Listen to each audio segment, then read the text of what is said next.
Morning all of you. Good morning ma'am. आज बेटा start करेंगे हम अपनी इंग्लिश की book paper 7 proficiency in English language DElEd first year. आपने बाकी सारी बुक्स कंप्लीट कर ली हैं, तो इसमें भी सेम पैटर्न है आपका। वही 70 मार्क्स का आपका एग्जाम आएगा और 30 मार्क्स के आपके इंटरनल रहेंगे। ठीक है, तो इसमें आपकी बाकी में आपकी क्या थी, 5 यूनिट होती थी, अब इसमें क्या है आपकी 6 यूनिट है। Very good morning all of you. इसमें 6 यूनिट है आपकी। फर्स्ट यूनिट है आपकी need, importance and objective of teaching of English. ठीक है, 12 नंबर की ये यूनिट रहेगी। इसमें क्या क्या पढ़ोगे आप, issue of learning English in a multilingual या मल्टीकल्चरल। उसके बाद एक क्वेश्चन आएगा आपका, what is language, first second and foreign language. Language as means of communication and thinking. उसके बाद टॉपिक रहेगा need and importance of teaching in English at elementary stage, aim and objective of teaching in English at second language at elementary stage, key factor affecting second language acquisition. उसके बाद role of mother tongue in teaching of English. ठीक है, ये आपका रहेगा 12 number की unit है ये आपकी। इसमें आपकी जो 6 यूनिट दे रखी हैं वो ऐसे दे रखी है, यूनिट फर्स्ट आपकी 12 नंबर की रहेगी, यूनिट सेकंड भी 12 नंबर की रहेगी, थर्ड यूनिट रीडिंग वाली 10 मार्क्स की रहेगी, राइटिंग वाली 10 मार्क्स की रहेगी। फिर आपकी आती है ग्रामर, ग्रामर आपकी क्या है 18 मार्क्स की रहेगी। और उसके बाद जो लेसन प्लान वाली यूनिट है 6 वो 8 नंबर की रहेगी। ठीक है, तो शुरू करते हैं हम nature of language. Chapter first, what is language. ठीक है, discuss the nature and characteristics of language. Language क्या है, language is the expression of human personality in word whether written or spoken. ठीक है, लैंग्वेज क्या है कि एक एक्सप्रेशन है जिसमें क्या करता है व्यक्ति अपने वर्ड को लिखकर या बोलकर, जैसे आप हिंदी में कर रहे थे ना, जस्ट उसका इंग्लिश वर्जन है। ठीक है, कि एक ह्यूमन अपने वर्डों को अपने अकॉर्डिंग क्या करता है, जब बोलकर या लिखकर एक्सप्रेस करता है तो वो क्या कहलाती है, आपकी लैंग्वेज कहलाती है। It is the universal medium for conveying the common fact and feeling of everyday life. Language is man made communication. The English word language has been derived from the Latin word lingua and the old French word language. The words sometimes refer to coded and system. In this session, in this sense, language is a system of sign use of communication. Language can be verbal as well as non-verbal. Non-verbal language is also known as a body language or silent language. Animal and bird use different kind of sounds to communicate with one another. This is the non-verbal language. We can use our gestures and other signs for expressing our ideas. This is also non-verbal language. Language requires for basic skill listening, speaking, reading and writing. Language is concerned with letter, word and formation of sentences. ठीक है, तो यहाँ पर आपका बताया गया है कि जो लैंग्वेज है आपकी, वो जब आप अपने एक ह्यूमन अपने जो वर्ड है उनको लिखकर या बोलकर एक्सप्रेस करता है तो वो क्या कहलाती है, लैंग्वेज कहलाती है। और जो ये लैंग्वेज होती है ये एक यूनिवर्सल मीडियम होता है जिसमें आप एवरीडे अपनी फीलिंग्स को क्या करते हो, शेयर करते हो। ठीक है, उसके बाद जो इंग्लिश वर्ड है आपकी, जो लैंग्वेज है वो मैन मेड कम्युनिकेशन। ठीक है, यानी कि हम कम्युनिकेशन में इसको यूज करते हैं, मैन मेड है। और जो इंग्लिश वर्ड है लैंग्वेज, ये क्या है आपका लेटिन वर्ड लिंग्वा से निकल के आया है या फिर ओल्ड फ्रेंच वर्ड लैंग्वेज से निकल के आया है। सम टाइम क्या करते हैं लैंग्वेज में हम क्या करते हैं, कुछ साइन का यूज करते हैं अपने कम्युनिकेशंस के लिए। ठीक है, लैंग्वेज जो है आपकी वो वर्बल और नॉन वर्बल दो भागों में बटी है, जैसे हिंदी में आपकी शाब्दिक और अशाब्दिक लैंग्वेज बोलते थे। ठीक है, वर्बल लैंग्वेज क्या होती है, जैसे अभी मैं आपसे बात कर रही हूँ, आप मेरे से बात कर रहे हो, this is the verbal language. Non verbal जिसमें आप बात नहीं कर रहे, आप क्या है कुछ इशारों से या कैसे भी आप क्या कर रहे हो, यूज कर रहे हो। जैसे एनिमल और bird different kind of sound use करते हैं एक दूसरे के साथ। This is the non verbal language. वो हमें समझ नहीं आती, वो कुछ साइन कर रहे हैं या इशारे कर रहे हैं, वो जो समझ वो क्या है, आपकी नॉन वर्बल लैंग्वेज है। We can use gestures and sign to express our ideas. आप क्या करते हो, अपने आइडियाज को एक्सप्रेस करने के लिए कुछ साइन या गेस्चर्स का आप यूज कर रहे हो, ये इस क्या है, नॉन वर्बल लैंग्वेज। ठीक है, आपकी लैंग्वेज टू टाइप की होती है, verbal and non verbal. Verbal verbal this is जैसे हम लोग अभी कम्युनिकेट कर रहे हैं, this medium of verbal language. And जब मैं आपको क्या है सिर्फ इशारों में आपसे बात कर रही हूँ या किसी साइन आपको कोई भी दिखा दिया मैंने, जैसे आप क्या कर रहे हो, आप रोड पे जा रहे हो, रोड के साइन होते हैं कि एक लेफ्ट का राइट का, तो that is a non verbal language. ठीक है, लैंग्वेज इज कंसर्न, जो लैंग्वेज है उसके लिए आपकी बेसिक स्किल्स रिक्वायर्ड होती हैं आपको, listening, speaking, reading and writing. Language is concern with letter, word and formation of sentence. जो आपकी लैंग्वेज बनती है आपकी, बेसिकली चाहे वो आपकी इंग्लिश हुई, हिंदी हुई, सबसे पहले आपको लेटर आने चाहिए। जैसे अल्फाबेट आप सीख रहे हो, उसके बाद आप वर्ड बनाना सीखते हो एंड देन आप लास्ट में क्या है, फॉर्मेशन ऑफ सेंटेंस, सेंटेंस बनाना आप सीखते हो। यही बेसिक स्ट्रक्चर है लैंग्वेज को सीखने का। उसके बाद क्या है, सम डेफिनेशन आपको दे रखी है।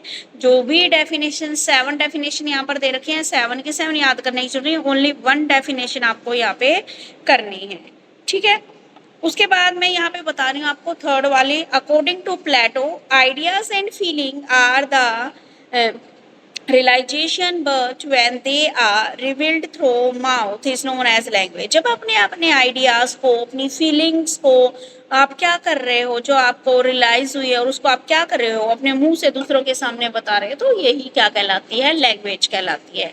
ये किसने बोला है, प्लेटो ने बोला। ठीक है, आप डेफिनेशन जरूरी नहीं आप यही करो, जो आपको इजी लगे, बेस्ट लगे, वो आप कर सकते हो। ठीक है, तो इसमें मैं बाकी आपकी डेफिनेशन नहीं बताऊंगी, एक बता दी है, जस्ट उसका meaning and definition. And then उसके बाद आते हैं हम, क्लियर है यहाँ तक?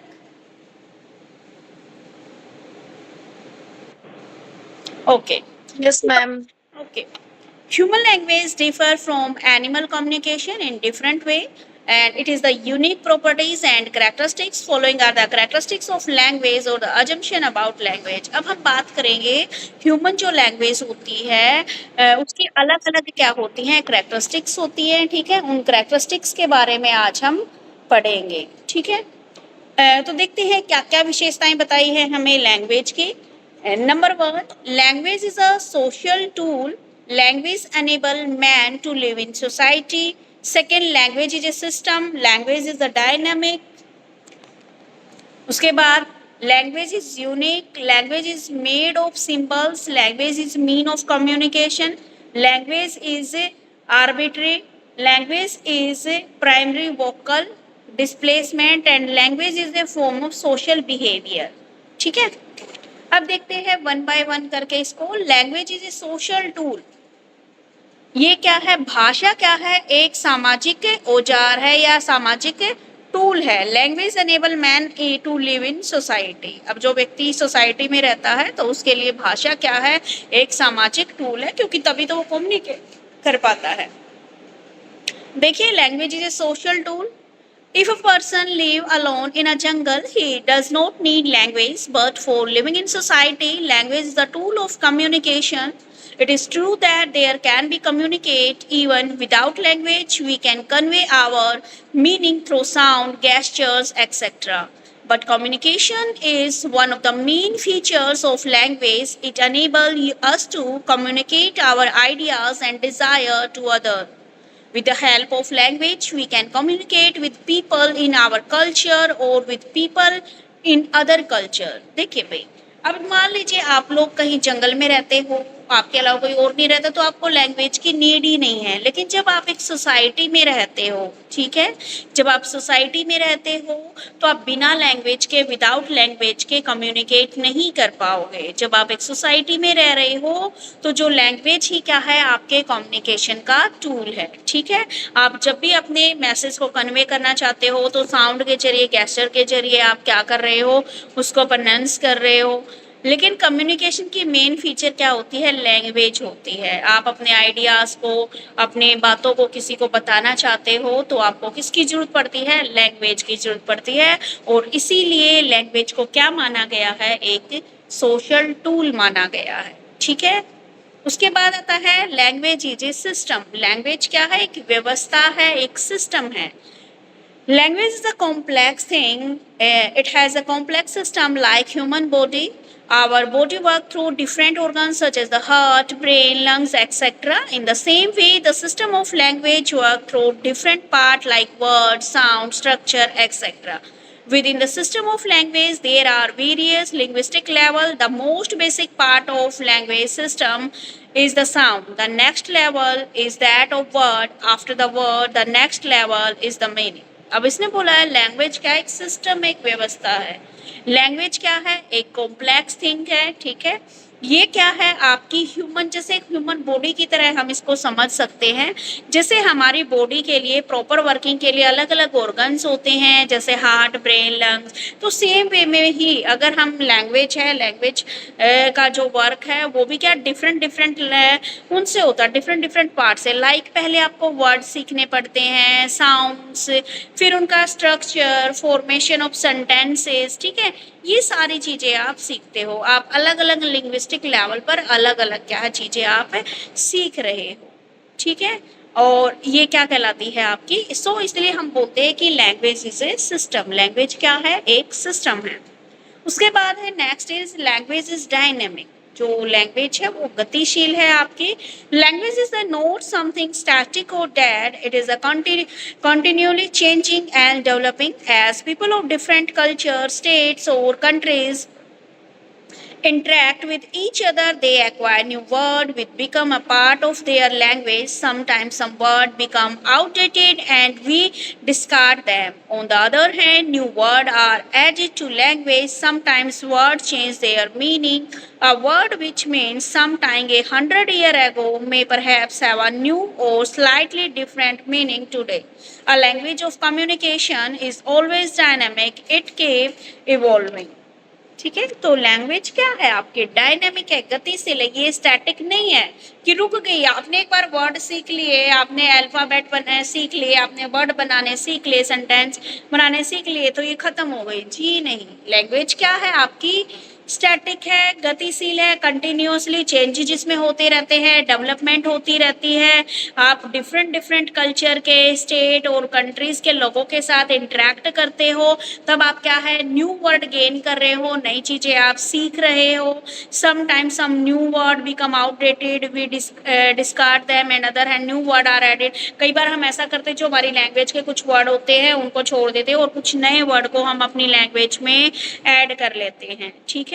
तो इसमें यही बताया गया है कि जो लैंग्वेज है, जैसे देखा जाए तो 100 years ऑफ एगो, तो उसमें अब क्या हो गया है? जो पहले 100 साल पहले जो उसमें थोड़ा थोड़ा चेंजेज आपका आ गया है। ठीक है। यानी कि डिफरेंट मीनिंग टुडे, जो 100 साल पहले जो आप मीनिंग निकाल रहे थे और आज जो मीनिंग, उसमें थोड़ा सा चेंजेज आ गए हैं टाइम को लेकर। इसलिए क्या है, जो कम्युनिकेशन है वो ऑलवेज डायनेमिक। तो इसलिए आपकी जो लैंग्वेज कम्युनिकेशन है वो हमेशा डायनेमिक रहता है। ठीक है। ये स्टैटिक नहीं है, एक जगह नहीं टिकता है, लगातार क्या है? चलता रहता है। आपकी लैंग्वेज लगातार डायनेमिक बनाने का मतलब है कि आज आपने हिंदी सीख ली, तो हिंदी में भी जरूरी नहीं है कि आपने एक बार पढ़े तभी सीख लिए। आप हमेशा कुछ ना कुछ सीखते हो। अब आप पढ़ रहे हो तब भी सीख रहे हो, आगे आप बच्चों को पढ़ाओगे तब भी आप सीखोगे कुछ ना कुछ नई चीज़। ठीक है। तो लैंग्वेज इज अ डायनेमिक। अगर आप अदर कंट्रीज में जा रहे हो तो वहाँ की लैंग्वेज आप सीख रहे हो। ठीक है। तो आपने ख़त्म नहीं की, ये क्या है? लगातार कंटिन्यूसली चल रही है। उसके बाद है नेक्स्ट आपका लैंग्वेज इज यूनिक। लैंग्वेज क्या होती है? यूनिक होती है। ठीक है। There are different languages in the world. Each language is a unique and follow a different pattern or structure. Each language has its own style of functioning. Every language uses special sound, vocabulary, and structure. A language becomes distinct because of culture, historical, and geographical factors. The uniqueness is the most interesting characteristics of a language. ठीक है। तो language क्या होती है? Unique होती है। ठीक है। हमारी लैंग्वेज क्या है, हर एक लैंग्वेज क्या होती है, अपनी यूनिक होती है, अलग पहचान होती है। हर एक लैंग्वेज के क्या होता है बेटा, जो पैटर्न होता है, जो स्ट्रक्चर होता है वो अलग होता है। जैसे हिंदी में आप स्वर और व्यंजन सीख रहे हो, इंग्लिश में आप क्या है, अल्फाबेट सीख रहे हो, ठीक है। ऐसे ही क्या है, आप पंजाबी में भी आप क्या है, पंजाबी की जो गुरुमुखी है, यानी कि जो आड़ा उड़ा जो आप सीखते हो, एन आर को आड़ा उड़ा जो भी बोलते हैं वो आप सीख रहे हो। तो हर एक लैंग्वेज का जो पैटर्न है, जो स्ट्रक्चर है वो अलग है। इसलिए प्रत्येक लैंग्वेज क्या होती है, हमारी यूनिक होती है, ठीक है, अलग होती है। उसके बाद है language is made of symbols. Language क्या है आपकी, अलग अलग प्रकार के सिंबल से मिलके बनी है, ठीक है। Symbol is a sometime which stand for something else. For example, the saffron color is our flag, is the symbol of sacrifice, and the white is the symbol of peace. In the same way, words are symbol which stand for object. Language use symbol in order to convey meaning. Every word, phrase and sentence means some idea or object. Language use vocal symbol or sound symbol, ठीक है। Language is made of symbol. तो language क्या है आपकी, अलग अलग symbol से मिलके बनी है। सिंबल समथिंग स्टैंड फॉर कुछ मीनिंग स्टैंड करते हैं। जैसे आपने यहाँ पे लिया है जो सैफरन कलर है हमारे फ्लैग में, वो सेक्रीफाइस को दिखाता है। वाइट कलर क्या है, पीस को दिखाता है। सेम वे में ही हम कुछ वर्ड या सिंबल यूज करते हैं किसी ऑब्जेक्ट के लिए। तो language uses symbol in order to convey meaning. तो लैंग्वेज क्या कर रहा है, सिंबल्स का प्रयोग कर रहा है अपने मीनिंग को कन्वे करने के लिए। और हर एक जो भी वर्ड है, फ्रेज है या सेंटेंस है, कुछ ना कुछ आइडिया उसका या कुछ ना कुछ ऑब्जेक्टिव होता है। So language use vocal symbol इन साउंड्स और साउंड सिंबल। तो लैंग्वेज क्या में क्या यूज कर रहे हैं हम, कुछ वोकल सिंबल और कुछ साउंड सिंबल्स को हम यहाँ पर क्या कर रहे हैं, यूज कर रहे हैं। उसके बाद है आपका language is the mean of communication. Language क्या है, language is a very important mean of communication between human being. A person can share his idea, emotions, beliefs, or feeling with another person. It is true that there are other means of communication also like gestures, notes, smile, notes, flag, etc. But all these system of communication have limited use. They are not perfect like language. Language is so important that it is difficult to think of a society without language. It gives shape to people, thought, it guide and control their entire activity.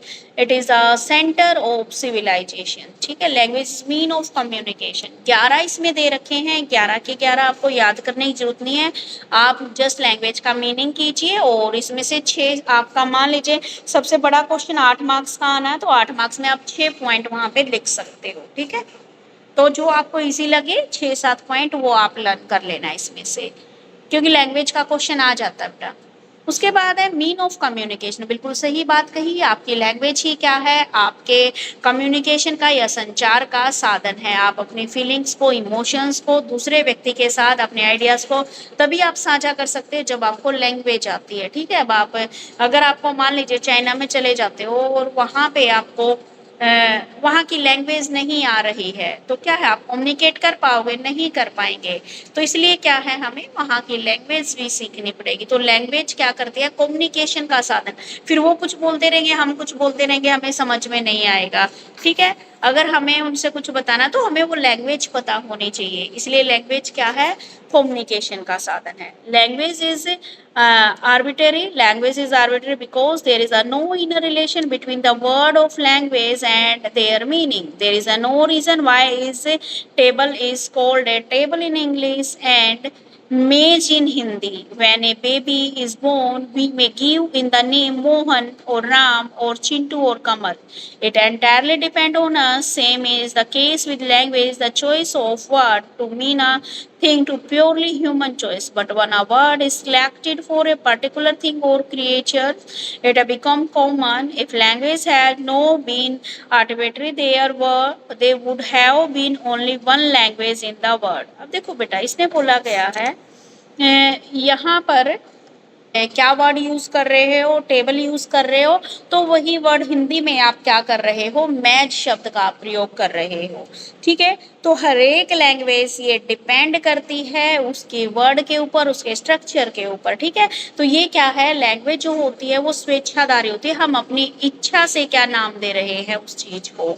ठीक है, तो इसमें बताया गया है the choice of word to mean thing the purely human choice. यहाँ पर जो वर्ड है जो आप चॉइस कर रहे हो वर्ड की, वो प्योरली ह्यूमन चॉइस के ऊपर डिपेंड करता है। आपने जो एक पर्टिकुलर वर्ड सिलेक्ट कर लिया है, हो सकता है वो कॉमन भी हो और हो सकता है वो कॉमन ना हो। कॉमन होने का मतलब अब देखो, टेबल वर्ड आपने यूज किया है इंग्लिश में टेबल, तो हिंदी में आपने क्या चूज किया है उसमें, मेज। तो if language has not been arbitrary there would have been only one language in the word. अब इसने बोला है कि जो लैंग्वेज है, language has not been arbitrary there would have been only one language in the word. इसने बोला है कि सारी लैंग्वेज क्या मनमानी या स्वेच्छाधारी नहीं है, आप एक लैंग्वेज के लिए एक वर्ड क्या कर रहे हो, यूज कर रहे हो। ठीक है, अगर आप इंग्लिश में टेबल यूज कर रहे हो तो उसमें सेम हिंदी में आप क्या यूज कर रहे हो, मैच यूज कर रहे हो। ठीक है, यानी कि आप स्वेच्छा से क्या कर रहे हो, वर्डों का यूज कर रहे हो। लेकिन ये नहीं है कि टेबल के लिए फिर आपने अलग अलग वर्ड बना दिए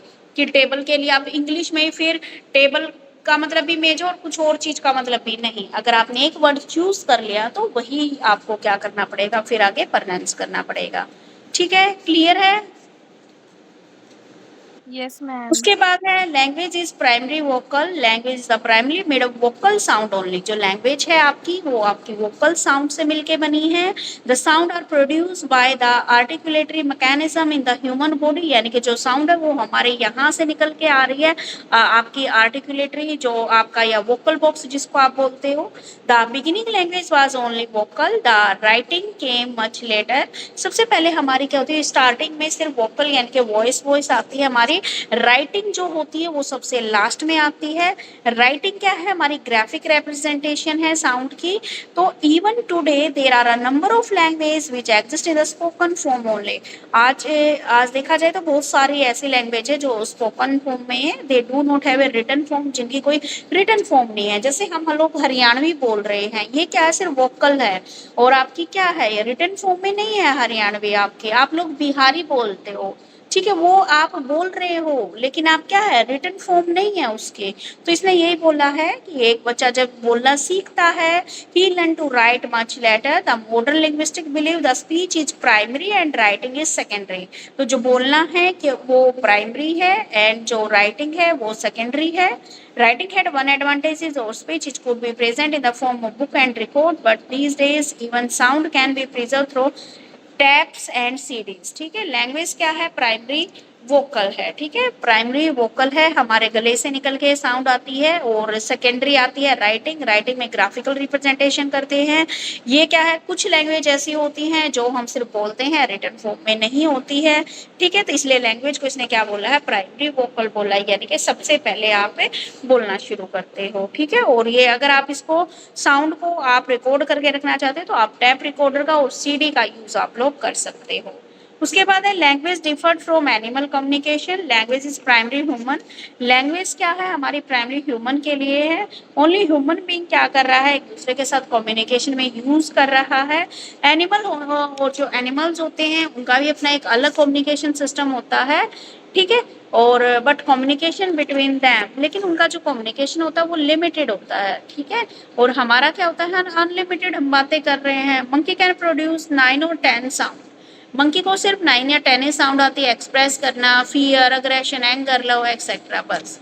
ऐसे ही क्या है, बर्ड के अंदर है, और जो लिमिटेड वर्ड का क्या कर रहे हो, यूज कर रहे हैं। इसलिए क्या है, जो आपकी ह्यूमन की लैंग्वेज है और जो आपके एनिमल्स की जो कम्युनिकेशन सिस्टम है वो डिफरेंट डिफरेंट है। उसके बाद है displacement, language also allow us to think of and the communication about something or someone that is not immediately present. So for example, we can refer to our new car even though is not actually in front of us. Similarly, we can discuss last night football game even though is the buses. This property of language is known as displacement. The displacement is the ability to communicate or think about think or event which are not directly in front of him. देखो बेटा, displacement का मतलब है कि language आप आपको सोचना का, आप जो कम्युनिकेट कर रहे हैं उसको सोचने की प्रोसेस में भी हेल्प करते हैं। यहाँ पर डिस्प्लेसमेंट का मतलब ये लिया गया वो है वो एबिलिटी जो आप क्या है सोच कर जो चीज बोलते हैं, कोई घटना आपके सामने नहीं है, बस आप इमेजिन करके उसको दिखा रहे हैं, ठीक है। Language is the form of social behavior. We have seen that language has to be learned. The learning is the possible only in society. A child learns the language of his family and community. An Indian infant at place in the English society will automatically learn to speak English. He is a speaker of language and social setup in which he is grow. Thus, language is a form of social behavior. Language क्या है? हमारा सामाजिक व्यवहार है। आप जैसे society में रहते हो आप वैसे ही बोली बोलना सीख जाते हो। जैसे इंडियन चाइल्ड देखिए, अगर आपका गुजरात में रहता है तो बच्चा गुजराती सीख जाता है, हरियाणा में रहता है हरियाणा में सीख जाता है। अगर वही बच्चा अगर हम उसको ऑस्ट्रेलिया छोड़ दें तो वहाँ की भाषा सीख जाएगा, ठीक है। तो जो लैंग्वेज है वो कहाँ से आती है? हमारे सोशल बिहेवियर से, हमारे समाज से आती है। सबसे ज्यादा बच्चा किससे सीखता है? समाज से सीखता है। आपके घर में जो बोली बोली जाती है बच्चा वैसा ही बोलना सीखता है, ठीक है। क्लियर है?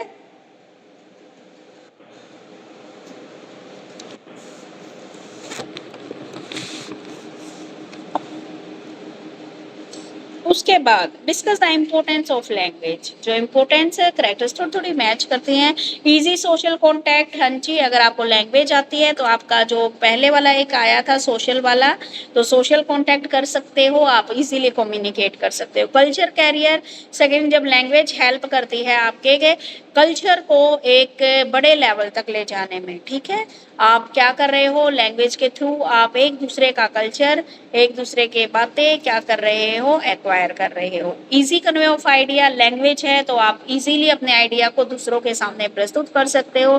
डेवलप पर्सनैलिटी, अगर आपको लैंग्वेज अच्छी आती है तो आपकी पर्सनैलिटी भी डेवलप होती है, चाहे वो आप इंग्लिश की बात कर लो, हिंदी की बात कर लो, गुजरात, जो भी लैंग्वेज है। मोरल डेवलपमेंट, अगर आपको लैंग्वेज अच्छे से आती है, आप कहीं पर भी मिस्टेक नहीं कर रहे हैं तो आपकी खुद की मोरल डेवलपमेंट होती है। Global communication, people can communicate to each other with the help of language. लोग क्या कर रहे हैं? एक दूसरे से कम्युनिकेट कर रहे हैं लैंग्वेज की सहायता से। दो global communication is possible only through language. तो अगर आप ग्लोबली लेवल पर यानी कि इंटरनेशनल लेवल पर अगर आप कम्युनिकेट करना चाहते हो तो वो आप लैंग्वेज के थ्रू ही करना चाहते हो, तो इसके लिए आपको पहले कॉमन वर्ड को सीखना पड़ेगा, अंडरस्टैंड करना पड़ेगा, लोगों के साथ कम्युनिकेट करके। इस प्रकार आप वर्ल्ड के किसी भी हिस्से में चले जाओ, आपको क्या है ग्लोबल कम्युनिकेशन के लिए लैंग्वेज की जरूरत पड़ेगी। तो ये क्या है इसकी इम्पोर्टेंस यानी कि महत्व।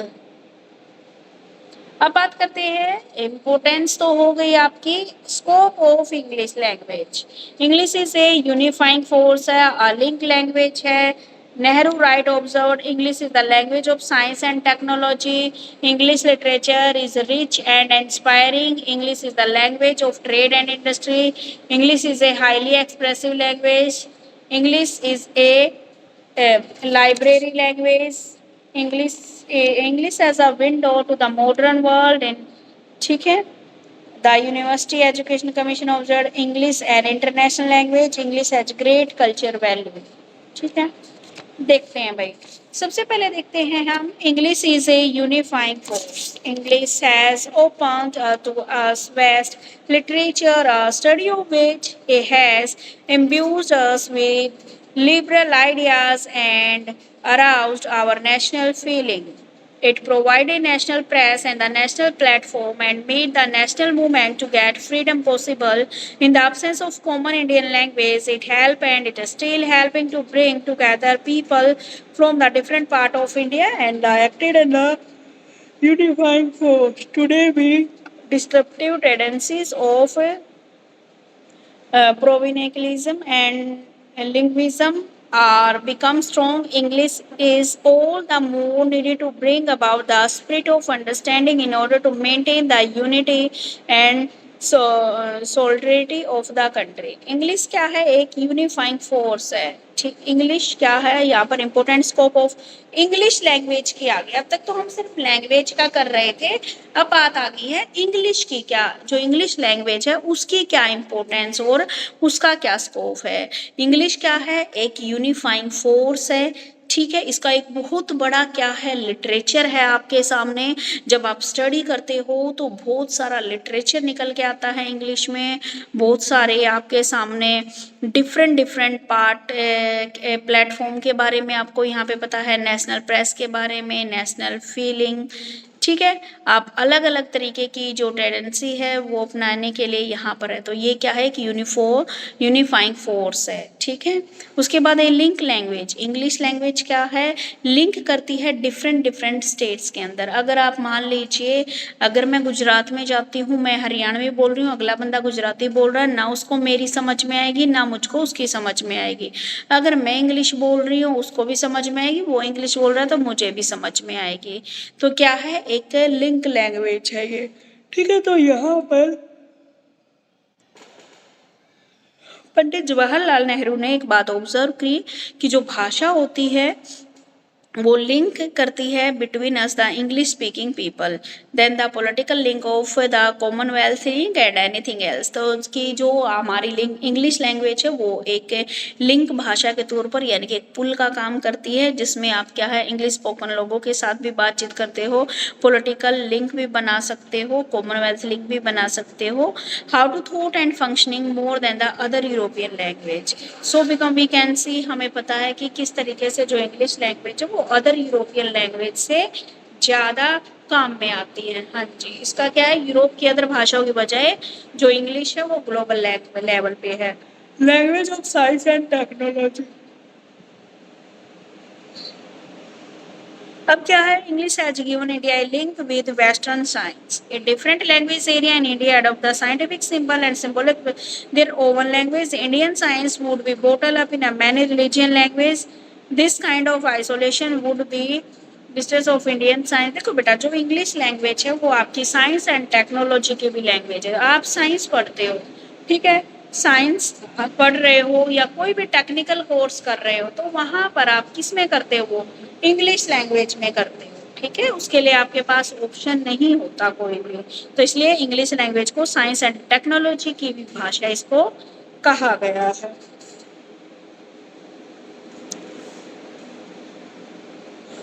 जो इंग्लिश लिटरेचर है, English literature is rich and inspiring. English literature है मोस्ट डेवलप लिटरेचर है, ठीक है। फ्लेक्सिबल यूजेस है उसका, बहुत सारी वोकेबलरी उसके अंदर है। अगर हम उसकी पूरी हिस्ट्री ऑफ सिविलाइजेशन को जानेंगे तो उसको हमें जानने की जरूरत नहीं है। Not another language in which so much was every written. लेकिन यहाँ पर क्या बताया गया है, लिटरेचर जो इंग्लिश लिटरेचर है वो काफ़ी बड़ा है और आपको इंस्पायर करता है। अगर आप लिटरेचर पढ़ना शुरू कर दोगे तो आपको इंस्पायर करता है और आगे बढ़ने के लिए, आपको नॉलेज देता है, ठीक है। एक good deal of Joy and drive from English vision in the Sunday off English literature. इसने बोला है कि अगर हम कोई गुड डील मिस कर रहे हैं of joy we drive from English the study of English literature. इसमें बताया गया जो इंग्लिश लिटरेचर है वो ट्रेजर है हाउस ऑफ नॉलेज का, यानी कि ज्ञान का भंडार है आपका, और जो आपको क्या कर रहा है, इंस्पायर कर रहा है आगे बढ़ने के लिए, ठीक है। उसके बाद English is a language of trade and industries, ठीक है। इंग्लिश लैंग्वेज क्या है, ट्रेड और इंडस्ट्री की लैंग्वेज भी बोला जाता है। It open up prospectus of employ home and abroad. अगर आप मान लीजिए आप किसी भी एम्प्लॉयमेंट के लिए प्रोस्पेक्टस खोलते हो, चाहे वो अपने भारत का ही खोलो, चाहे वो आप किसी अदर कंट्री का, तो उसमें सबसे पहले क्या है, वो इंग्लिश लैंग्वेज में लिखा आपको मिलेगा। अब क्या है, इसलिए इसको क्या है, ट्रेड ऑफ इंडस्ट्री की लैंग्वेज भी कहा है। English is a highly expressive language. English being highly developed language can portray a feeling and emotion faithfully to great extents. English gives shade in meaning of those words which otherwise apparently appear to the similar. English is the highly expressive, flexible, and vigorous. It is the used where the precision in expression is required. Hence, it is used to extensively in law, science, technology, diplomacy, and administration. Highly expensive language है, ठीक है, यानी कि हर जगह इसका use हो रहा है। चाहे आप साइंस में देख लो, चाहे आप लॉ कानून के अंदर देख लो, चाहे आप टेक्नोलॉजी में देख लो, ठीक है, या फिर प्रशासन में देख लो, ठीक है। तो ये एक हाईली एक्सप्रेसिव लैंग्वेज है। English is A library language भी है, क्योंकि सर्टेन बहुत सारे जितने भी बुक्स हैं वो किस में है, आपकी इंग्लिश लैंग्वेज में है।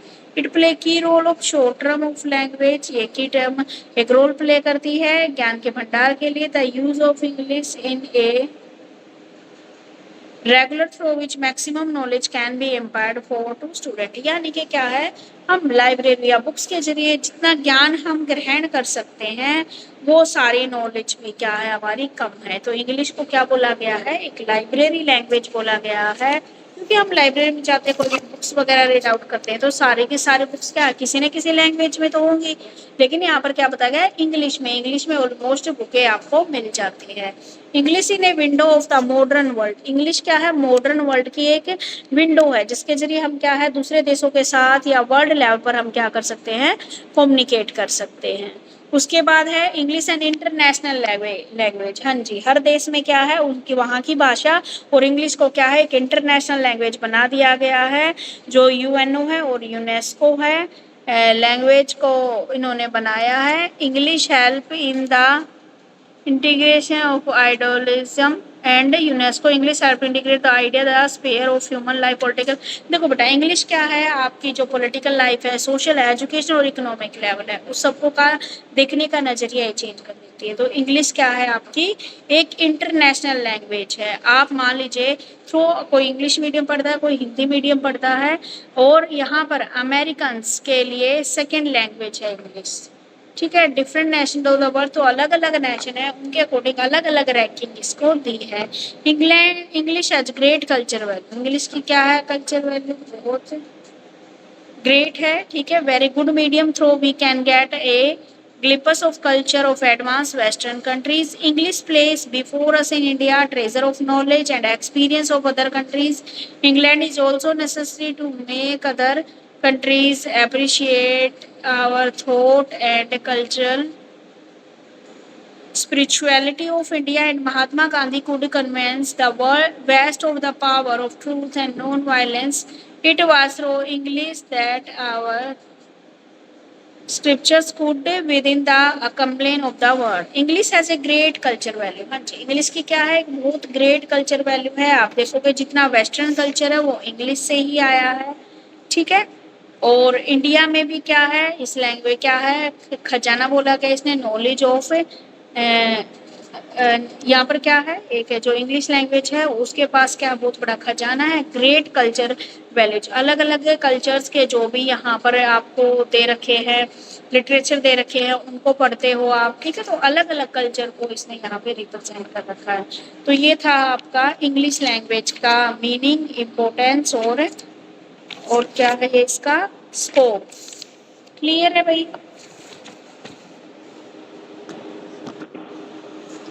ठीक है। What do you mean by language, language की कैरेक्टरिस्टिक्स, इंग्लिश लैंग्वेज क्या है, उसकी क्या मेरिट्स है, क्या डिमेरिट्स, ठीक है, वो चीजें हमने पढ़ ली।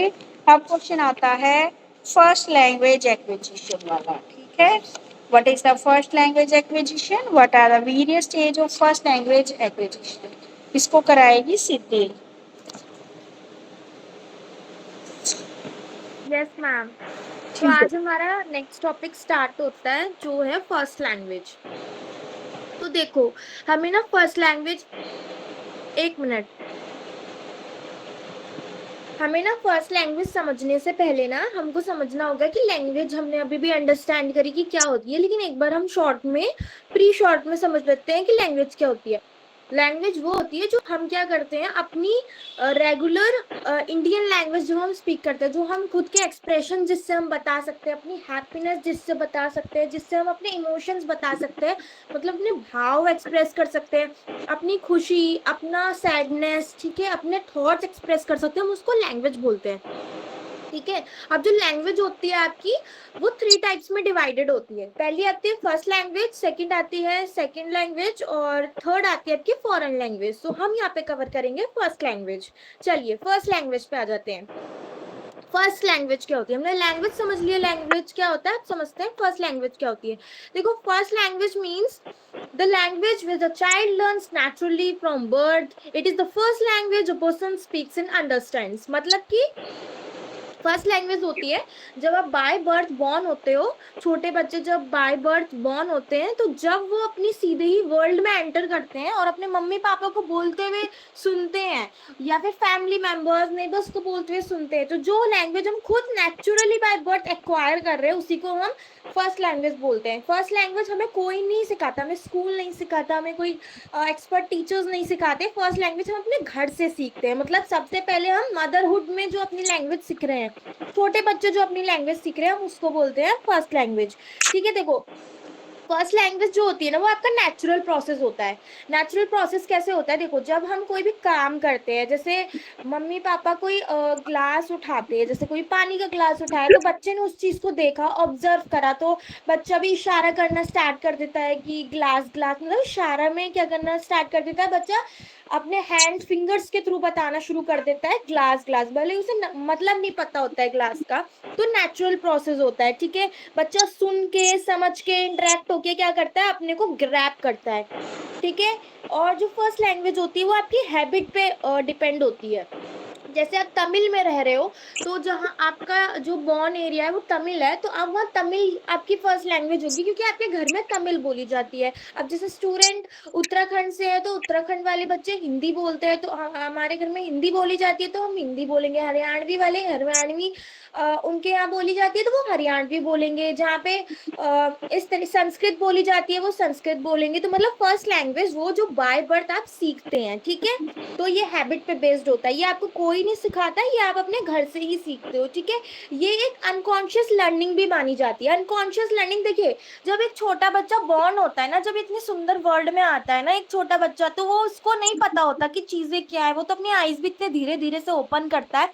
बच्चा, छोटा सा बच्चा हमारा, तो जब वो ओपन करता है उसे धीरे धीरे दिखता है, मतलब वो उसको पता नहीं होता वो चीज क्या है, पेड़ है ये क्या है, उसको नहीं पता होता।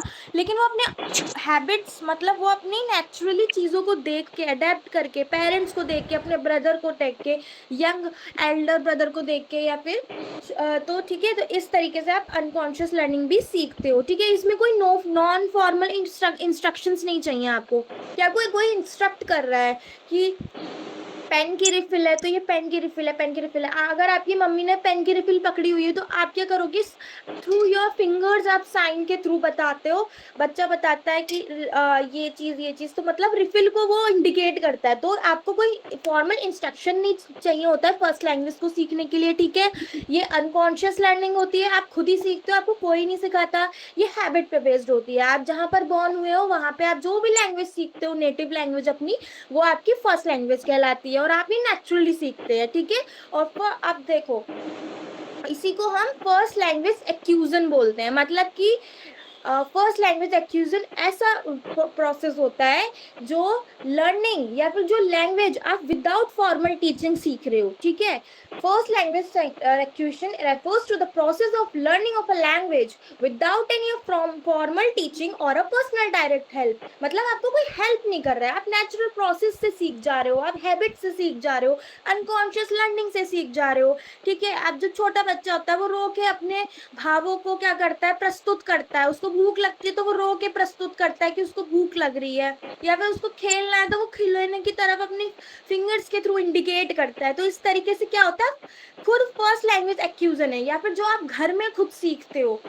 ठीक है, तो इसी को हम फर्स्ट एक्यूजन या फिर फर्स्ट लैंग्वेज बोलते हैं। फर्स्ट लैंग्वेज क्या होती है, वो लैंग्वेज जो आप खुद क्या कर रहे हो, खुद अंडरस्टैंड करके घर पे ही बाय बर्थ सीख रहे हो। फर्स्ट लैंग्वेज एक्विजिशन क्या होती है, वो होती है जो आप विदाउट टीचिंग सीख रहे हो। ठीक है, तो ये था आपका फर्स्ट लैंग्वेज। अब देखो इसके अंदर, अब आप समझोगे कि इसके यूजेस क्या होते हैं। यूजेस का मतलब होता है कि आप मतलब इसके बेनिफिट, यूजेस मतलब हम फर्स्ट लैंग्वेज को कहाँ कहाँ यूज करते हैं या कहाँ कहाँ हमें इसे यूज करने में बेनिफिट्स मिल रहे हैं। तो देखो, फॉर टॉकिंग एंड कम्युनिकेशन, मतलब आप टॉकिंग मतलब बोलने में और कम्युनिकेट करने में इसका यूज करते हो। देखो हम अपनी जो फर्स्ट लैंग्वेज होती है ना वो हम अपने फैमिली फ्रेंड्स के अराउंड ही सीखते हैं, क्योंकि जैसा कि हम अब सभी जानते हैं कि जो छोटा बच्चा होता है वो जब 3+ ईयर का होता है या 3 इयर्स का होता है तो वो स्कूल जाना, प्री स्कूल मतलब प्री नर्सरी में जाना स्टार्ट करता है। उससे पहले बच्चे को फर्स्ट लैंग्वेज के लिए प्री टॉकिंग कम्युनिकेशन वो अपने फैमिली और फ्रेंड से सीखता है। जैसे अगर उसको भूख लगती है तो वो रो के अपने भावों को क्या करता है, प्रस्तुत करता है। फिर ये अपनी फीलिंग्स, बच्चे की फीलिंग्स हो गई, थॉट्स हो गए, एक्सप्रेशंस हो गए, इसको बताता है। जैसे कि बच्चे को रसगुल्ला खिलाया हमने, मतलब टेस्ट कराया बच्चे को रसगुल्ला, तो बच्चे को स्वीट लगा तो बच्चे ने स्माइल करके मतलब मम्मा को, मम्मी या पापा को या अपने ब्रदर को क्या करा, इंडिकेट करा। तो इस तरीके से अपनी एक्सप्रेशंस, फीलिंग्स, या फिर बच्चे को जब बुखार होता है ना तो बच्चा रो के अपने भावनाओं को प्रस्तुत करता है। बहुत ज्यादा बच्चा जब बुखार में होता है तो रोता बहुत है बच्चा, ठीक है। तो क्या होता है इससे, बच्चा अपनी फीलिंग, थॉट्स और एक्सप्रेशन को क्या करता है, प्रस्तुत करता है। इसमें और क्या यूज है इसका, बच्चा क्या करता है अपनी लर्निंग को ना, जो उसकी बच्चे की लर्निंग होती है, अदर थिंग, बच्चा घर पे रह के ना बहुत चीजें सीख जाता है। जैसे कि मान लीजिए बच्चे को हम A to Z वाली जो अल्फाबेट्स होती है वो टीवी में हम चला कर देते हैं, तो बच्चे को हम टीवी में स्टोरी के थ्रू देते हैं। आजकल स्टोरीज बहुत ज्यादा टीवी में आती है A to Z अल्फाबेट की, तो उस तरीके से तो बच्चा इस तरीके से सीख जाता है, अपने मम्मी पापा के एक्शंस को देख के सीखता है, ठीक है। बच्चा क्या करता है, धीरे धीरे जब आप फर्स्ट लैंग्वेज बच्चा सीखना शुरू कर देता है तो बच्चे का जो ब्रेन होता है ना वो काम करना स्टार्ट कर देता है।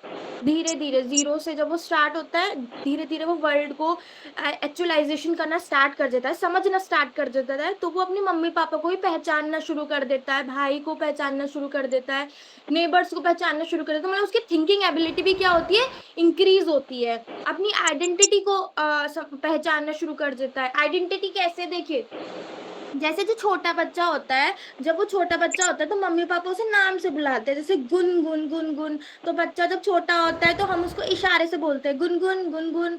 मतलब तो बच्चा धीरे धीरे एक दो बार तो बच्चा मतलब इग्नोर करता है, लेकिन धीरे धीरे जब उसको रियलाइज होता है कि गुनगुन मेरा ही नाम है करके, तो फिर वो क्या करता है, अपने कल्चर और अपनी आइडेंटिटी को एक्सप्लोर करना स्टार्ट कर देता है।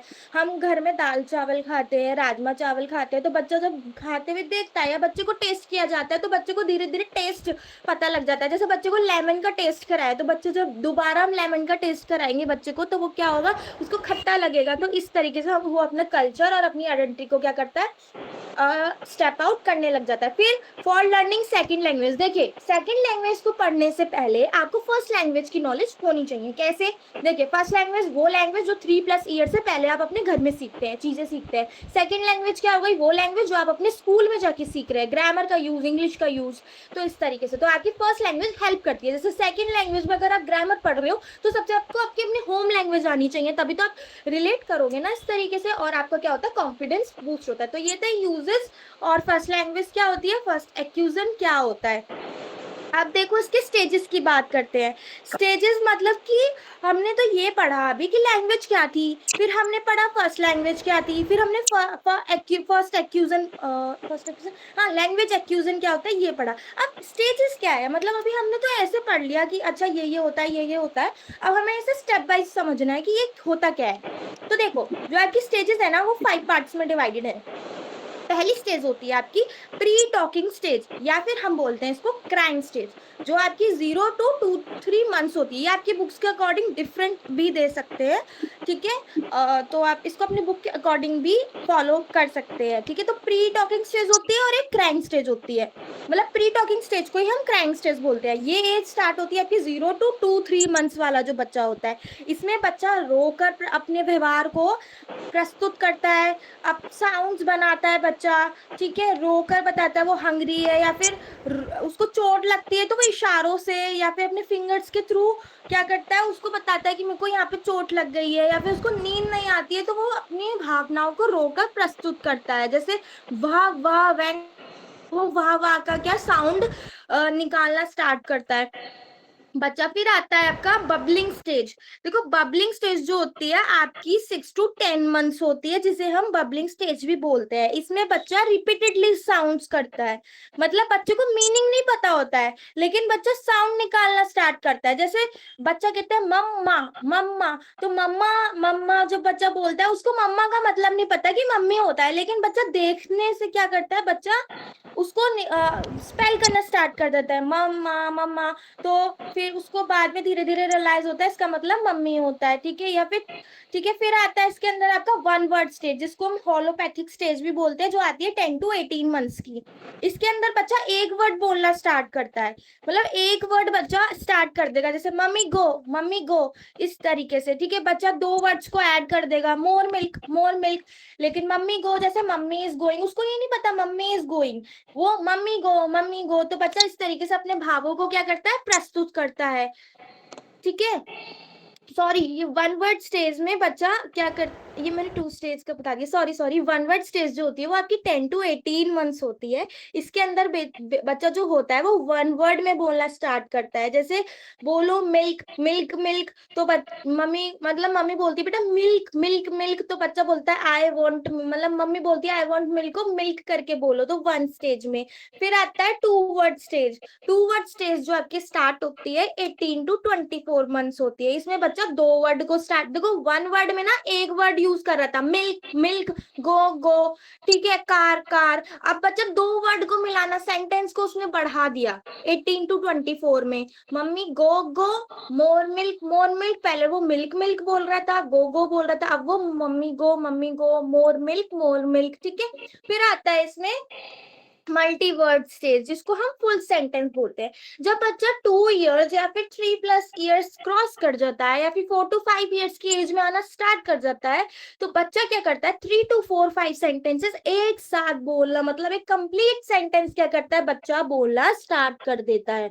जैसे मम्मी आई वॉन्ट मिल्क, मेरे को क्या चाहिए, दूध चाहिए। Mummy I am going to park with papa, मैं पापा के साथ पार्क जा रहा हूँ, जैसे, ठीक है। इस तरीके से बच्चा वर्ड करता है। तो देखो हमने स्टेजेस में क्या किया, हमने 5 स्टेजेस पढ़ी। पहला था pre talking stage. Pre talking stage कहाँ से स्टार्ट होता है आपका, आपका 0 to 2 3 मंथ्स होता है। इसके अंदर बच्चा रो के अपनी भावनाओं को प्रस्तुत करता है। उसको चोट लगती है तब भी वो रो के अपनी भावनाओं को प्रस्तुत करता है। जब उसको सोने का मन करता है तब भी वो चिड़चिड़ापन, रोने का भाव देने में देकर अपनी भावनाओं को प्रस्तुत करता है, ठीक है। फिर आती है आपकी बबलिंग स्टेज। बबलिंग स्टेज मैंने बताई थी आपको 6 to 10 मंथ्स, जिसके अंदर बच्चा रिपीटेड वर्ड साउंड, बाबा दादा मामा, इस तरीके से, मतलब बच्चे को मीनिंग नहीं पता होता है लेकिन बच्चा कोशिश करता है, ठीक है। जैसे मम्मा मम्मा, तो मम्मा मम्मा मतलब मम्मी, उसको मीनिंग नहीं पता लेकिन वो ट्राई कर रहा है। फिर वन वर्ड स्टेज आती है। वन वर्ड स्टेज में बच्चा सिर्फ वन वर्ड ही बोलता है, इसमें कोई भी दो अदर वर्ड ऐड नहीं करता।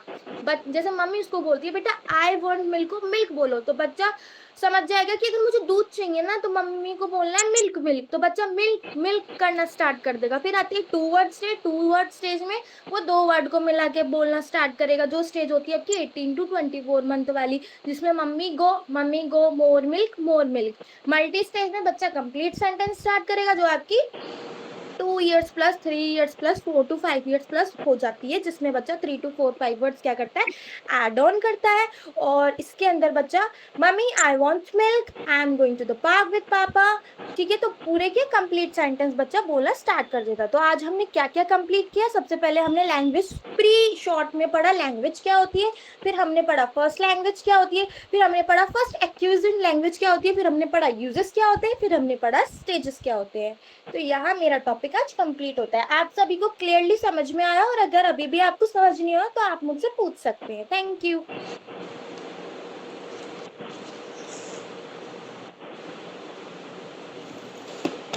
लैंग्वेज के बारे में अब हम देखते हैं सेकंड लैंग्वेज क्या होती है। देखो, सेकंड लैंग्वेज का मतलब होता है एक ऐसी लैंग्वेज लर्न करना जो कि हमारी मदर टंग से दूसरी लैंग्वेज हो। ये हम नेचुरली भी सीख सकते हैं और हम अपने आसपास के लोगों से या फिर अपने क्लासरूम से भी सीख सकते हैं। जैसे हिंदी हमारी फर्स्ट लैंग्वेज है और अपने स्कूल से, अपने क्लासरूम से हम इंग्लिश लैंग्वेज भी एक्वायर कर रहे हैं, तो हमारी सेकंड लैंग्वेज हो गई।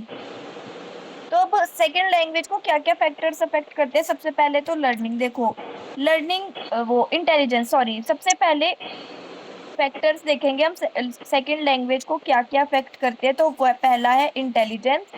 इंटेलिजेंस का मतलब होता है लर्नर की mental ability to understand and learn things. मतलब जैसे एक लर्नर है, गुड लैंग्वेज एबिलिटी है उसके अंदर, वो अच्छी तरह ग्रामर सीख सकता है, वोकैबुलरी अच्छी है और सेंटेंस और पैटर्न वो इजीली समझ सकता है। फिर है हाउएवर इंटेलिजेंस, एक सेकेंड,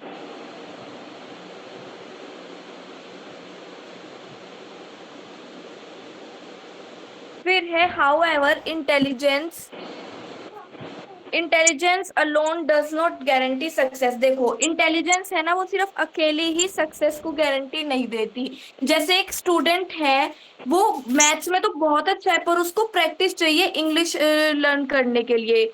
तो इसका मतलब कि उसके अंदर इंटेलिजेंस तो है, पर उसको वो उसके अंदर क्या है, मैथ्स के अंदर उसकी ज्यादा इंटेलिजेंस है, तो उसको तो इंग्लिश सीखने के लिए तो प्रैक्टिस की जरूरत है ना।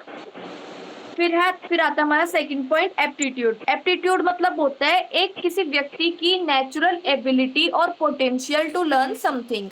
जैसे कि लैंग्वेज लर्निंग के लिए हमें साउंड्स को आइडेंटिफाई करना आना चाहिए, उनको याद रखना आना चाहिए। Understand the function of words, हमें वर्ड्स के फंक्शन को समझना चाहिए। फाइंडिंग ग्रामेटिकल रूल्स, हमें ग्रामेटिकल रूल्स ढूंढने हैं और हमें न्यू वोकेबलरी और उनके रूल्स याद रखने हैं। फिर है पर्सनैलिटी। पर्सनैलिटी क्या है, personality strongly affects language learning. मतलब जो पर्सनैलिटी है ना, वो बहुत ज्यादा अफेक्ट करती है लैंग्वेज लर्निंग को। क्या क्या देखो अब इसके अंदर क्या क्या फैक्टर्स हैं पर्सनैलिटी के अंदर। एक तो है एक्सट्रोवर्जन, मतलब extroverted learner usually communicate more freely. हमने जैसे सुना है ना, एक होता है एक्सट्रोवर्ट, एक होता है इंट्रोवर्ट। एक्सट्रोवर्ट वो होता है जो बाहर के सराउंडिंग में बहुत ज्यादा कंफर्टेबल फील करते हो, इंट्रोवर्ट वो होता है जो खुद खुद ही अंदर रहना सीखते हैं। तो जो एक्सट्रोवर्ट होते हैं, जो एक्सट्रोवर्टेड लर्नर्स होते हैं ना, वो बहुत ज्यादा फ्रीली कम्युनिकेट करते हैं। और जो उनकी पर्सनैलिटी होती है ना, वो ऐसी ही होती है कि वो बहुत अच्छी तरह कम्युनिकेट कर पाए। फिर है रिस्क टेकिंग, मतलब learners who are not afraid of making mistakes में प्रैक्टिस मोर। मतलब जो मिस्टेक्स करने से डरते नहीं है ना, वो बहुत ज्यादा प्रैक्टिस करते रहते हैं। सेल्फ कॉन्फिडेंस, जो कॉन्फिडेंट लर्नर होते हैं वो एक्टिवली पार्टिसिपेट करते हैं। और जो रिलैक्स्ड लर्नर होता है ना, वो बहुत ज्यादा खुद ही मतलब बहुत ज्यादा कंफर्टेबली आगे आता है, उसकी पर्सनैलिटी ऐसी होती है। फिर है एम्पैथी, मतलब understanding other people feelings can help in communication. मतलब दूसरों की फीलिंग्स को जानना, दूसरों की फीलिंग्स को जब हम समझते हैं तो वो कम्युनिकेशन में हेल्प करता है। फिर आता है हमारा fourth point, motivation and aptitude. देखो motivation is a desire to learn something, while attitude means our thoughts and feelings towards it। मतलब मोटिवेशन क्या है, डिजायर है कुछ सीखने की। और जबकि एटीट्यूड क्या है, एटीट्यूड मतलब होता है, attitude means our thoughts and feelings towards it. हमारे जो थॉट्स और फीलिंग्स है वो हमारे जो हम सीख रहे हैं उसकी तरफ क्या है। तो देखो अब motivated learner practice more and learners with greater interest. जब एक मोटिवेटेड लर्नर प्रैक्टिस करता है ज्यादा से ज्यादा और सीखता है ज्यादा से ज्यादा, तो जो उसका इंटरेस्ट है वो भी ज्यादा बढ़ता रहता है। For example, a student wants to speak English confidently will usually practice English regularly। देखो इसका इसका मतलब ये हम एक एग्जांपल के थ्रू समझते हैं। जब एक स्टूडेंट जो है वो इंग्लिश सीखना चाहता है कॉन्फिडेंटली, वो बार बार प्रैक्टिस करेगा इंग्लिश सीखने की, तो क्या है उसका जो मोटिवेशन है वो बढ़ता जाएगा और जो इंग्लिश की तरफ उसका एटीट्यूड है वो अच्छा होता जाएगा, वो बेहतर होता जाएगा। फिफ्थ पॉइंट है हमारा लर्नर प्रेफरेंसेस। देखो लर्नर प्रेफरेंसेस क्या होता है, every learner has different interest and learning preferences. Her learner की क्या है, डिफरेंट अलग अलग इंटरेस्ट और अलग अलग प्रेफरेंस है। If a learner finds English useful and interesting, they are more likely to give it time और एंड अटेंशन। जब कोई सीखने वाला व्यक्ति इंग्लिश को यूजफुल और इंटरेस्टिंग समझता है ना, तो वो अपने आप ही उसको बहुत ज्यादा टाइम और अटेंशन देने लग जाते हैं। तो ये लर्नर के प्रेफरेंसेस हैं। फिर है एज ऑफ एक्विजिशन। जो हमारी एज है ना, वो भी इन्फ्लुएंस करती है लैंग्वेज लर्निंग को। मतलब जब एक कोई बच्चा when a children often learn pronunciation and everyday language naturally, they may have a fewer worries about making mistakes। Adults can also learn languages successfully, especially when with regular practice। जब बच्चा है ना, वो प्रोनाउंसिएशन करता है, रोज रोज नई languages सीखता है, नए वर्ड सीखता है, तो क्या होता है कि उसकी जो मिस्टेक्स करने की जो वरी है ना, जो मतलब वो मिस्टेक्स करने से डरता नहीं है, उसकी जो वरीज है वो बहुत कम हो जाती है। और जो अडल्ट है ना, वो भी लैंग्वेजेस को वो भी लैंग्वेजेस को सक्सेसफुली लर्न कर सकते हैं, स्पेशली रेगुलर प्रैक्टिस के साथ साथ। तो जो हमारी एज है ना, यहाँ पर वो भी लैंग्वेज को इन्फ्लुएंस करती है। तो यहाँ पर आपको सेकंड लैंग्वेज का मतलब समझ में आया, और उसको क्या क्या फैक्टर अफेक्ट करते हैं, क्या क्या होता है।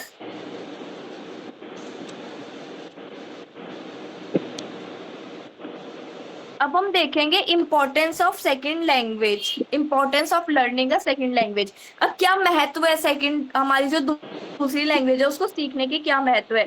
एक तो रिड्यूसेस प्रीजुडिस, मतलब it helps us understand people who are different from us. मतलब ये ना किसी जैसे कोई तमिल का व्यक्ति है, तो उस हमें तो तमिल आती नहीं है, हम तो फिर क्या हम सेकंड लैंग्वेज का यूज करेंगे, मतलब उसको भी इंग्लिश आती है और हमें भी इंग्लिश आती है। तो वहां पर जो हम दूसरे व्यक्ति को, किसी दूसरी सिटी के व्यक्ति को, किसी दूसरी कंट्री के व्यक्ति को हम अपनी बातें समझा सकते हैं, हम उनकी बातें समझ सकते हैं, हम आपस में कम्युनिकेट कर सकते हैं।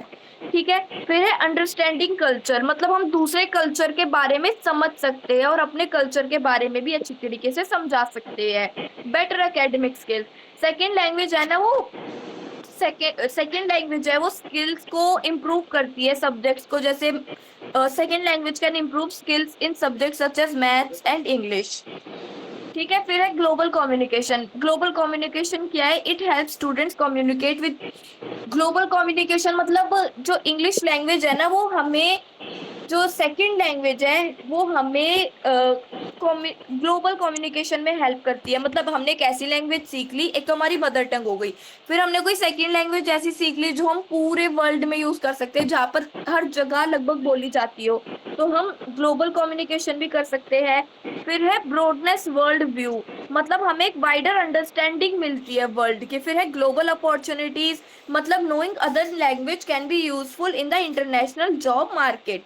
मतलब हम अगर हमें अपॉर्चुनिटीज मिलती है, अगर हमें कोई सेकंड लैंग्वेज आती होगी जो कि दूसरी कंट्रीज में भी वैलिड है, जो बोली जाती है, तो वहां पर हमें इंटरनेशनल जॉब मार्केट में भी अपॉर्चुनिटीज मिलती जाएगी, हमें करियर अपॉर्चुनिटीज मिलेगी।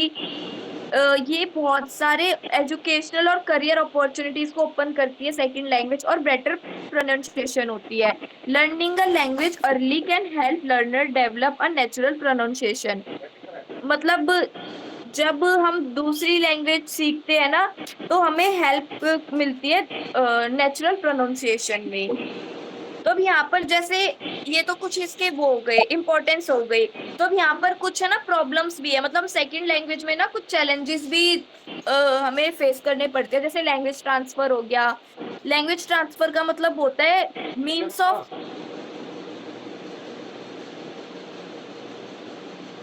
लैंग्वेज ट्रांसफर का मतलब होता है यूजिंग नॉलेज और first language while learning a second language, मतलब कि हम अपनी फर्स्ट लैंग्वेज को यूज कर रहे हैं जब हम साथ साथ सेकंड लैंग्वेज को सीख रहे हैं। मतलब ये समटाइम्स ये हेल्प्स भी करती है और कभी कभी ये मिस्टेक्स भी करती है। जैसे ग्रामर पैटर्न हो गया, हमारी जो मदर टंग है वो अलग, मतलब गलत तरीके से ट्रांसफर हो सकती है। इंग्लिश साउंड्स है वो डिफिकल्ट हो सकती है प्रोनाउंस करने में। बहुत सारे सिमिलर वर्ड्स होते हैं लैंग्वेज वन और लैंग्वेज टू के, जो कि कंफ्यूजन क्रिएट कर सकते हैं। देखो लैंग्वेज ट्रांसफर वाला जो टॉपिक है ना, ये हमारा सीटेट में भी आता है, तो ये इंपॉर्टेंट है। लैंग्वेज ट्रांसफर का मतलब होता है हम कोई एक लैंग्वेज जानते हैं, उसको यूज कर रहे हैं सेकंड लैंग्वेज सीखते सीखते। फिर है कल्चरल डिफरेंसेस, मतलब language and culture are closely connected, language और कल्चर है वो आपस में बहुत ज्यादा कनेक्टेड है। डिफरेंट कल्चर के पास अलग तरीके, मतलब वेज ऑफ स्पीकिंग हो सकती है, expressions, social rules, manners, communication styles, ये सारी चीजें अलग हो सकती है। तो क्या है, लर्नर्स क्या है मिसअंडरस्टैंड कर सकते हैं किसी स्पीकर को, सामने वाले को, अगर वो उनका जो टारगेट कल्चर है उसको नहीं समझ सकते, उनकी लैंग्वेज वन को अगर वो कुछ हद तक नहीं समझ सकते। ठीक है। तो ये था हमारा सेकंड लैंग्वेज वाला टॉपिक। आप सबको क्लियर है सेकंड लैंग्वेज वाला टॉपिक?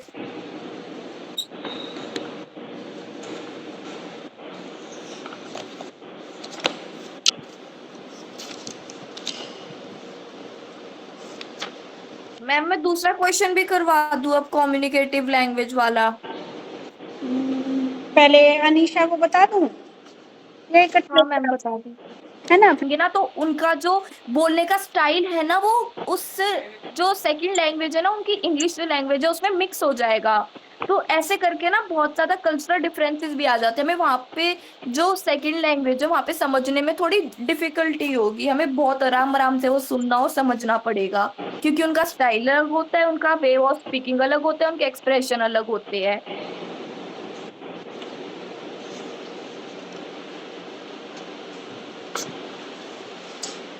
नेक्स्ट क्वेश्चन है आपका, write a note on language as a mean of communication, या how language mean of communication and thinking, कि आपको एक नोट लिखना है कि जो आपकी लैंग्वेज है वो मीन ऑफ कम्युनिकेशन है। तो आपने अभी तक इतना पढ़ा है तो ये समझ में आ गया होगा कि आप जब भी अपने आइडियाज़ को, अपनी थिंकिंग को, अपनी फीलिंग को आप दूसरे बंदों को आप बताते हो तो वो क्या कहलाता है, आपका कम्युनिकेशन कहलाता है। ठीक है, तो एक छोटा सा नोट इसके ऊपर लिखना है कि लैंग्वेज क्या है, आपका कम्युनिकेशन का मीन है, ये क्या है, आपके पहले की जो जो आपकी चीज़ें थी ना वो इसमें आपको ऐड कर देनी है।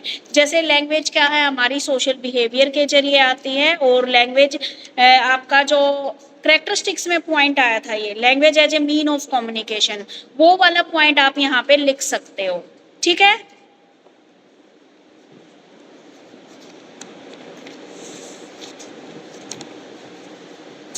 दोबारा तो बताने की जरूरत नहीं है ना इसको।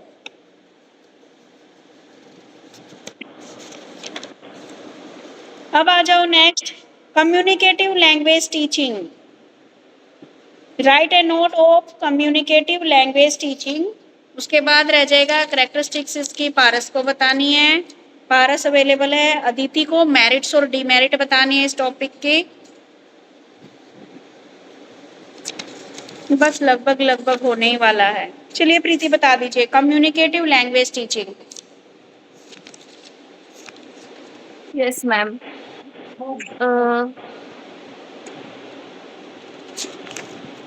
अब हम बात करेंगे कम्युनिकेटिव लैंग्वेज टीचिंग, CLT भी कह सकते हैं। देखो, कम्युनिकेटिव लैंग्वेज टीचिंग का क्या मतलब होता है। कम्युनिकेटिव लैंग्वेज टीचिंग एक मेथड है जो कि टीचिंग लैंग्वेज में यूज होता है। इसके अंदर क्या होता है, हमें एक मेन एम मिलता है हमें स्टूडेंट्स को। एक सेकेंड।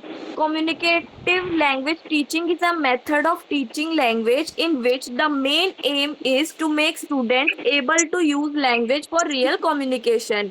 जो CLT है, ये एक मेथड है। इसका जो मेन एम होता है वो होता है कि हम कैसे स्टूडेंट्स को लैंग्वेज यूज करने के एबल बनाते हैं उनके रियल कम्युनिकेशन में। मतलब कि earlier situational language teaching focused mainly on practicing language structure. Later, teachers and linguists feel that knowing grammar was not enough. Student also need to know the use of। देखो, इसका मतलब होता है communicative language teaching का मतलब होता है ये एक ऐसा मेथड है जिसका क्या एम होता है कि वो स्टूडेंट्स को जो रियल कम्युनिकेशन है ना उसके एबल बना सके। ठीक है, जैसे कि हमें सिर्फ टीच करने की बजाय ना हमें बच्चों को ये सिखाना चाहिए, could you please open the door. मतलब टीचर को स्टूडेंट को ना सिचुएशन देनी चाहिए जिससे कि वो प्रैक्टिस कर सके और पोलाइटली आंसर कर सके और क्वेश्चन पूछ सके।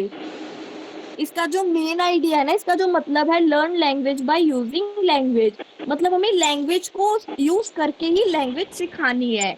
तो मेन एलिमेंट्स क्या है अब CLT के कम्युनिकेटिव लैंग्वेज टीचिंग के। देखो, एक तो कम्युनिकेशन अकॉर्डिंग टू एबिलिटी, मतलब students should get opportunities to communicate according to their language level. मतलब बच्चों को ना ऐसी अपॉर्चुनिटी मिलनी चाहिए कम्युनिकेट करने की अकॉर्डिंग उनके जो लैंग्वेज लेवल है ना उनके अकॉर्डिंग ही। मतलब जैसे जो बिगनर्स है ना, जो शुरू शुरू में लैंग्वेज सीख रहे हैं, उनको शॉर्ट और सिंपल सेंटेंसेस का यूज हमें देना चाहिए। एडवांस लर्नर है उनको लॉन्गर कॉन्वर्सेशन हमें देनी चाहिए।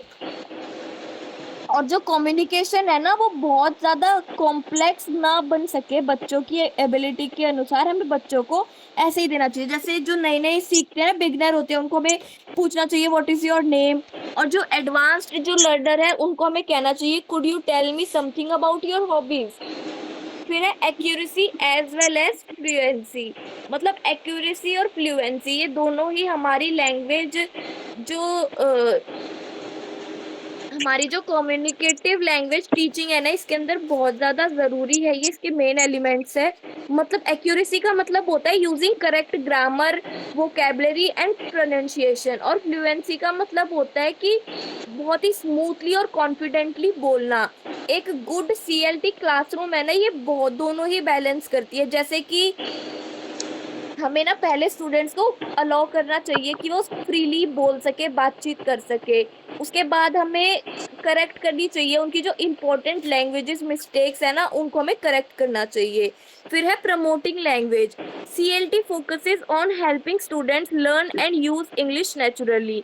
मतलब जो सीएलटी है ना वो फोकस करता है बच्चों को इंग्लिश को यूज करने के लिए और लर्न करने के लिए नेचुरली।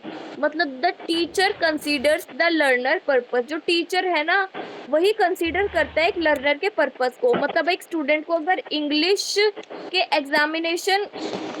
एक स्टूडेंट को इंग्लिश एग्जामिनेशन की जरूरत है ना तो एक्यूरेसी ज्यादा इंपॉर्टेंट है। और अगर एक स्टूडेंट को इंग्लिश कन्वर्सेशन की जरूरत है ना तो फ्लुएंसी ज्यादा इंपॉर्टेंट है।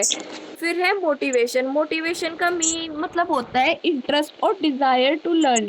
मतलब टीचर है ना वो मोटिवेशन को इंक्रीज कर सकते हैं कैसे, ग्रुप डिस्कशन करके, इंटरेस्टिंग टॉपिक्स दे के बच्चों को, रोल प्ले के थ्रू, गेम्स के थ्रू, रियल लाइफ एक्टिविटीज के through.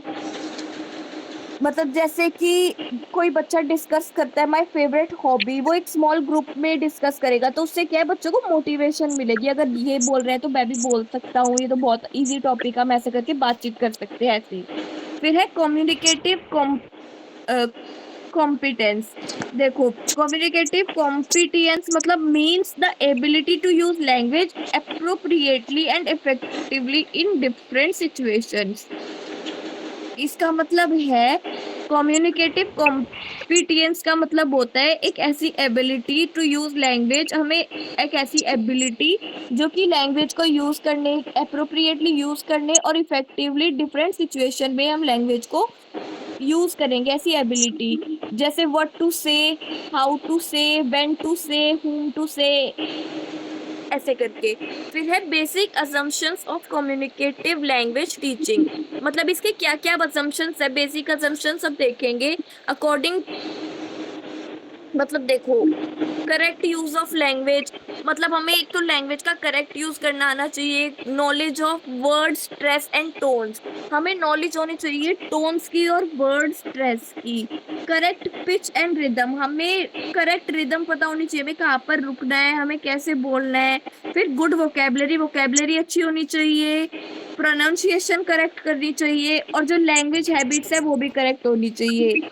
Language of knowledge of language structure, हमें लैंग्वेज स्ट्रक्चर की भी नॉलेज होनी चाहिए, हमें ओरल लैंग्वेज की भी नॉलेज होनी चाहिए और रीडिंग और राइटिंग स्किल्स भी होनी चाहिए। देखो इसका मतलब जो सीएलटी है ना वो सिर्फ ग्रामर पे ही फोकस नहीं करती, वो डेवलप करती है कंप्लीट कम्युनिकेशन स्किल्स को। अब प्रिंसिपल्स क्या क्या है कम्युनिकेटिव अप्रोच के, यहाँ पर है ना 3 मेन प्रिंसिपल्स है। मतलब पहला जो है वो कम्युनिकेशन प्रिंसिपल है, activity involving real communication help students learn, asking for direction और ऑर्डरिंग फूड।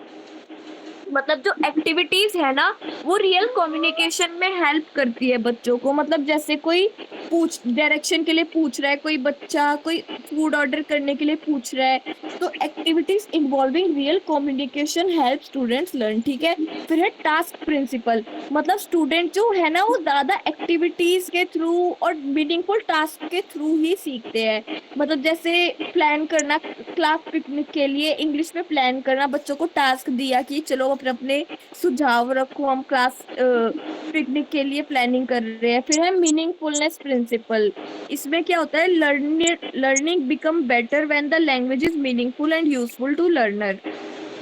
लर्निंग जो है वो बहुत आसान हो जाती है जब जो लैंग्वेज है वो मीनिंगफुल होती है और यूजफुल होती है लर्नर के लिए। मतलब टीचर वोकेबलरी सिखा रहा है बच्चों को शॉपिंग से रिलेटेड, तो जब वो बच्चे शॉपिंग करेंगे ना तो उनको वोकेबलरी अपने आप याद आएगी। फिर अब हम देखते हैं इसके मेन कैरेक्टरिस्टिक्स क्या है। मेन कैरेक्टरिस्टिक्स ऑफ सीएलटी, एक तो फंक्शनल यूज ऑफ लैंग्वेज, मतलब जो लैंग्वेज है ना वो प्रैक्टिकल पर्पस के लिए ही प्रैक्टिकल पर्पस के लिए सिखाई जा रही है, ना कि सिर्फ रूल्स को मेमोराइज रखने के लिए। फिर है लिंग्विस्टिक कॉम्पिटेंस, मतलब स्टूडेंट्स जो है ना उनको जो लैंग्वेज है, students need enough language knowledge to express their needs and idea. मतलब स्टूडेंट्स को ना लैंग्वेज की इतनी नॉलेज होनी चाहिए कि वो अपने एक्सप्रेस और नीड्स और आइडियाज को एक्सप्रेस कर सके। फिर है टीचर लर्नर कोलैबोरेशन, मतलब जो टीचर है वो गाइड की तरह, हेल्पर की तरह और फैसिलिटेटर की तरह एक्ट करे, और जबकि जो स्टूडेंट्स है वो एक्टिवली और फ्रीली पार्टिसिपेट करे। फिर है सोशल सेटिंग, मतलब जो लैंग्वेज है ना वो सिचुएशन को चेंज कर देती है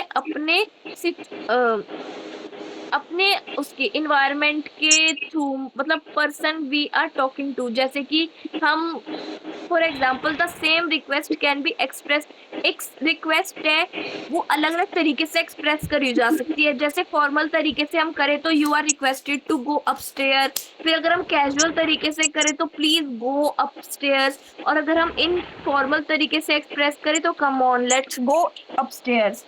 मतलब कि जो लैंग्वेज है वो हमारी जो सिचुएशन है, वो जो हमारा इन्वायरमेंट है ना उसके थ्रू अलग अलग उसमें एक्सप्रेस करी जा सकती है। तो जो सीएलटी है ना, CLT teaches students appropriate language for different situation.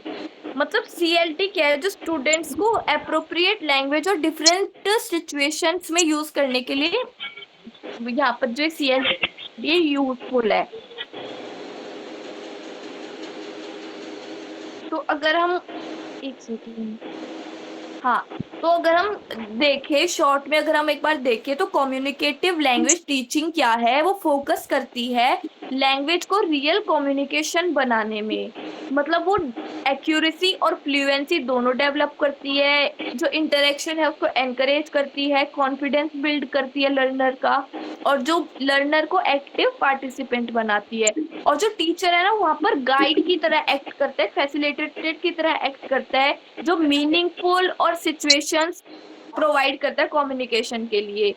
और कम्युनिकेटिव लैंग्वेज टीचिंग जो है ना उसके कुछ चैलेंजेस भी है, पर वो बहुत ज्यादा यूजफुल है, क्योंकि जो अल्टीमेट पर्पस है ना लर्निंग का, because the ultimate purpose of learning a language is communicative effectively. अगर हम सीएलटी को देखें, CLT is equals to learn English, use English और कम्युनिकेट इफेक्टिवली। सीएलटी का मतलब है इंग्लिश को सीखना, फिर इंग्लिश को यूज करना और उसको कम्युनिकेट करना इफेक्टिवली। तो कम्युनिकेटिव लैंग्वेज टीचिंग सबको समझ आ गया? कुछ भी प्रॉब्लम हो तो पूछ सकते हैं।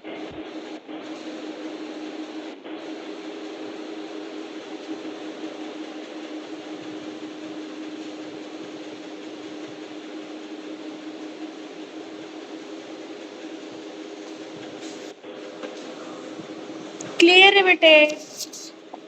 Yes ma'am. उसके बाद है इसकी कैरेक्टरिस्टिक्स क्या हैं? पारस यस मैम। बताइए इसकी टॉपिक की कैरेक्टरिस्टिक्स। तो हमारा क्वेश्चन ये है, what are the main characteristics and thing requested by community.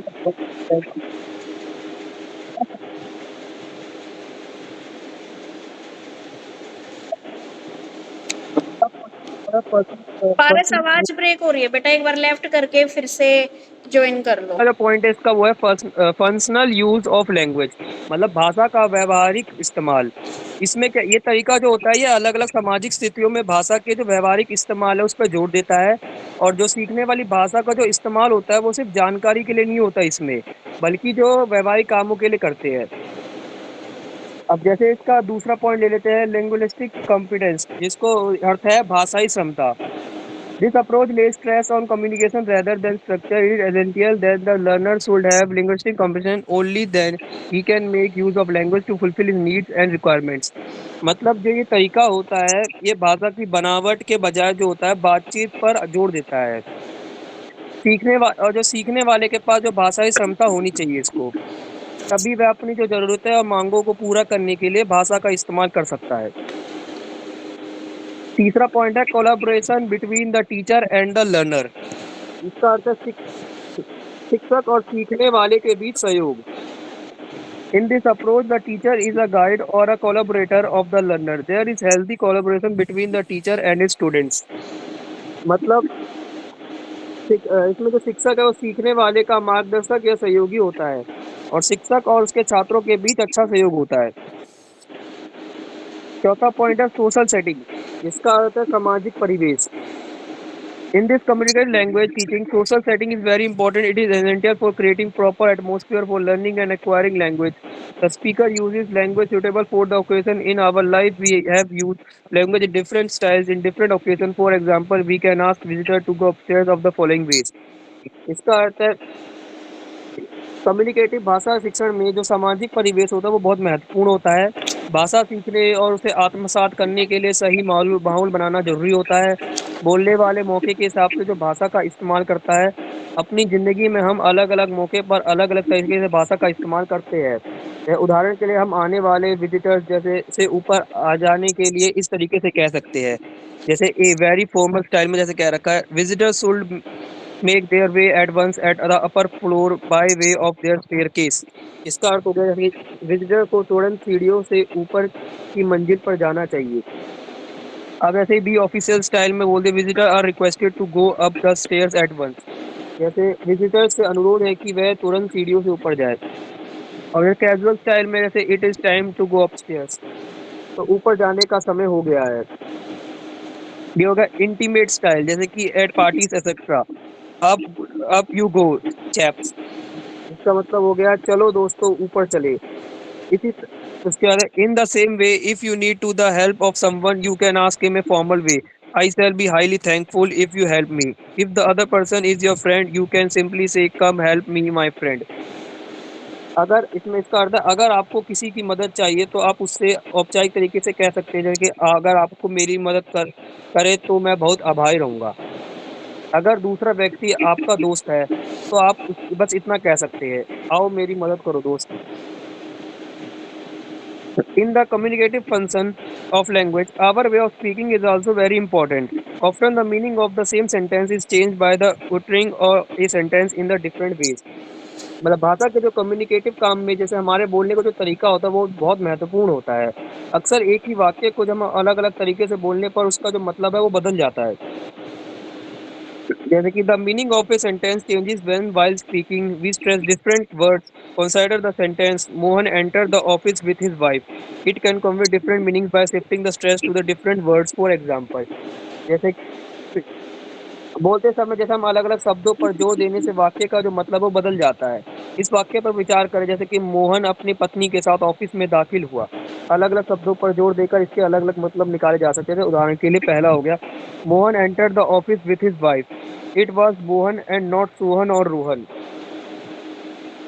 दूसरा हो गया Mohan enter the office with his wife, मतलब he enter the office not left it. तीसरा हो गया Mohan enter the office with his wife, he enter the office not any other building. चौथा होगा Mohan enter the office with his wife, he came with his own wife, not his friend's wife. Mohan entered the office with his wife. He came with his wife, not son or daughter. Sometimes in a sentence, if a word is shifted to different positions, the meaning of the sentence changes. For example, consider the position of the word even in the following sentences.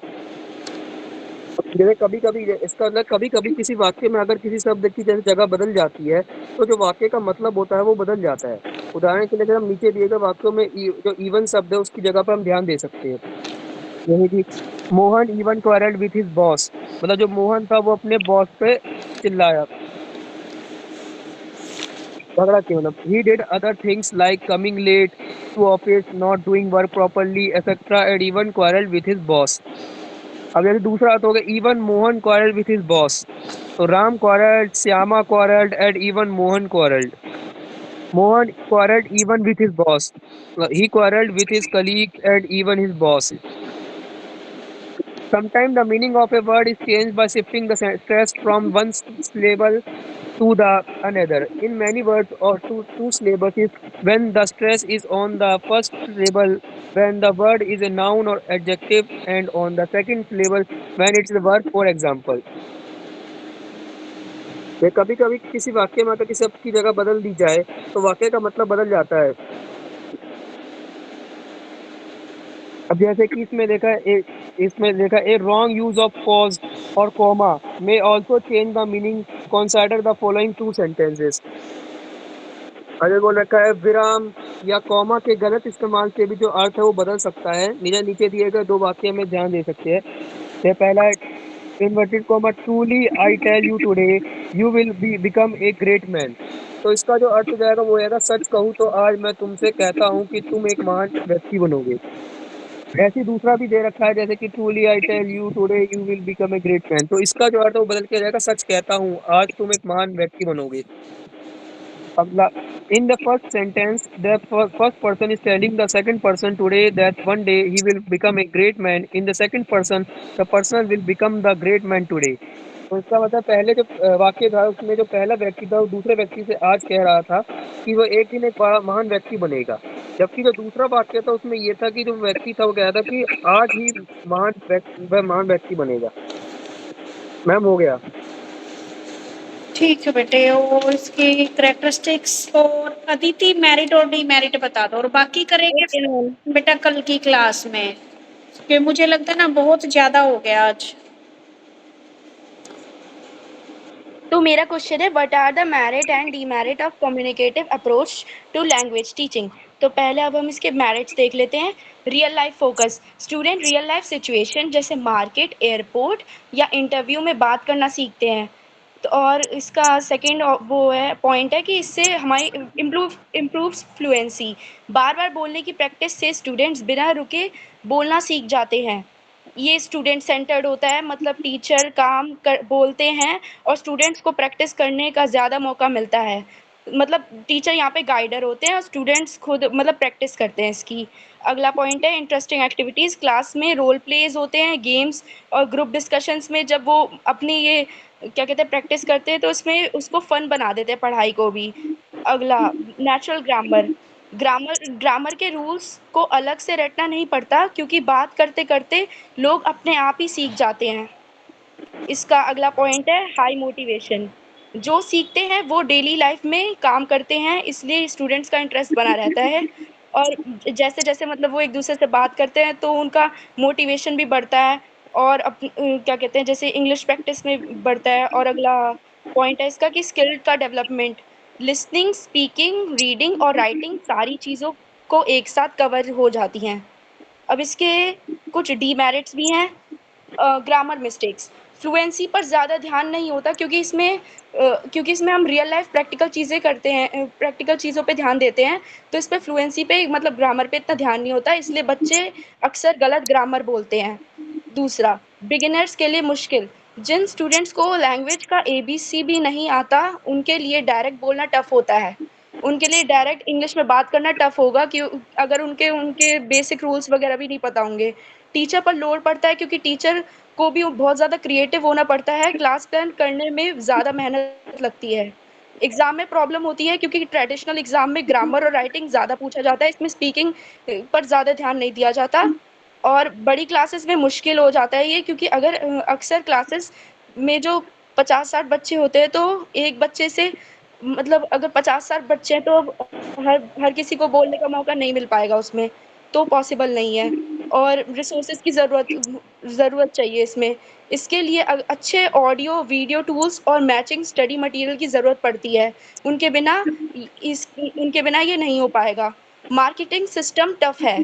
कौन कितना अच्छा बोलता है इसको सही से जज करना और मार्क्स देना मुश्किल होता है क्योंकि हर किसी का बोलने का स्टाइल और टोन अलग होता है. मैम हो गया. ओके बेटा.